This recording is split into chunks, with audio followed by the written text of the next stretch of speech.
On Google Hangout, I'm joined by Clint Roper to discuss whether SAFA made a good decision by keeping Gordon Igesund. Considering the fact that Bafana Bafana has dropped 10 spots to 64th place in the latest FIFA World Cup rankings and 12th in Africa, does Gordon Igesund deserve to be retained as coach? Yeah, well, I think part of that comes from the fact that FIFA, in all their wisdom, decided to give AMAC status to the Chan Games. And as we know, the Chan Games were certainly not A teams that were out there. They were teams that consisted of domestic leagues.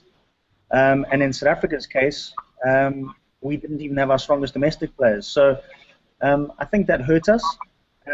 Having dropped 10 places, as I say, I think possibly the Chan obviously hurt us. I'm a Gordon Igesund fan. I think he's on the right track. I think we hurt South African football by getting rid of him. The continuity is lost.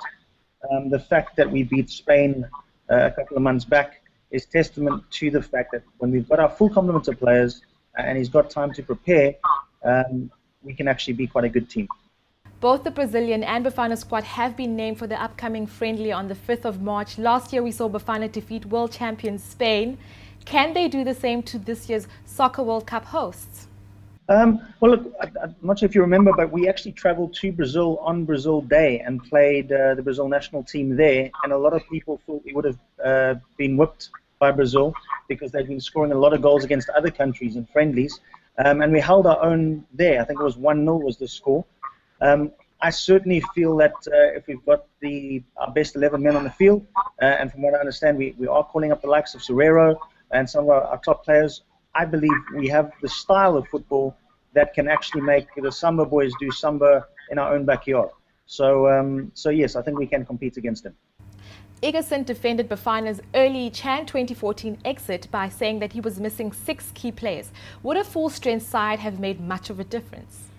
Would a full-strength side, and by full-strength side you mean would the Orlando Pirates players that were not in his squad for that particular tournament, would that have made a difference? Yes, correct. Correct.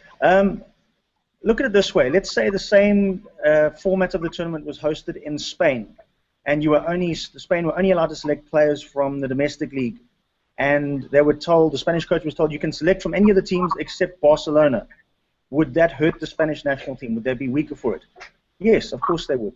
So the fact that your Andile Jalis and your Opamanyisas were not in that Bafana team, and you had some players who really are not part of the Bafana plans, if we're honest, filling in, certainly that did weaken the Bafana side, and I would say that Gordon would be well within his rights to say that. Your take on Alert's charges he faces of gearing up the Bafana players to strike for bonuses mere hours before the Chan tournament? I would prefer not to speculate on speculation. Look, money problems have been there with Bafana for many, many years. In the past, Benny McCarthy was made a scapegoat for being the front man, and often it's the senior players who take the brunt of that. I don't know what Gordon said to the players, if anything was said at all, and I prefer not to comment on that until I got the facts. Should Igesund remain in charge of Bafana after his contract ends in June? If not, who would you like to see take over? There's nobody else that I would like to see take over at the national team right now. I honestly feel that Gordon is the best man for the job. I honestly feel that there's a vision. I've spoken to him on numerous occasions about that. From what I understand, the average age of that team that played against Spain was about 24. He will be looking to, as we near the 2015 AFCON and as we go to 2018, we'll be looking to bring the average age down by probably phasing out some of your older players, your 28 and your 29-year-olds. And I think that's exciting, and never underestimate continuity. I heard some ridiculous stat. I was speaking to Joe Crane, one of our journalists, and he said that the German national team have been in international football 30 or 40 years longer and have had 9 coaches in total. I think we're approaching the 20 mark, if I'm not mistaken. And clearly changing coaches is not helping Bafana. If that were the case, we'd be the best team in the world. The way you fix the national team, in my opinion, is by fixing the development structures, where I think SAFA are falling very, very short. And yes, it's the national team where that shows up, and firing a coach maybe makes it look like you're doing something. But the honest truth of the matter is, do something below.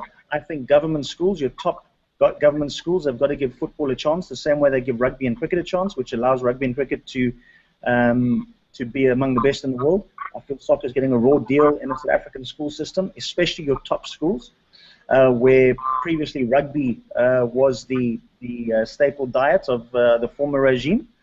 I feel that more needs to be done with our national junior teams. They should be playing more international tournaments. The only way that you come up to speed internationally is to play international tournaments. I think tournaments like the CAF Champions League that Pirates got to the final in is vitally important for South African clubs to be in, and South African clubs need to, take these and use them because they do grow players. I think it's for the PSL to support the clubs that are involved in these continental tournaments to make sure that the playing schedules are worked around their own schedules, and that financially the clubs can partake, and it's not a cost-cutting or cost-saving exercise. I think you get these things in place, then possibly the national team coach, no matter who it is, will have an easier job with Bafana Bafana. But right now, under current circumstances, what you need is a man motivator, a man manager, and certainly, if you look at Gordon's track record with the type of teams he's won league titles with, Bafana Bafana ranks in that category of international teams, and so I think he's the right man for the job.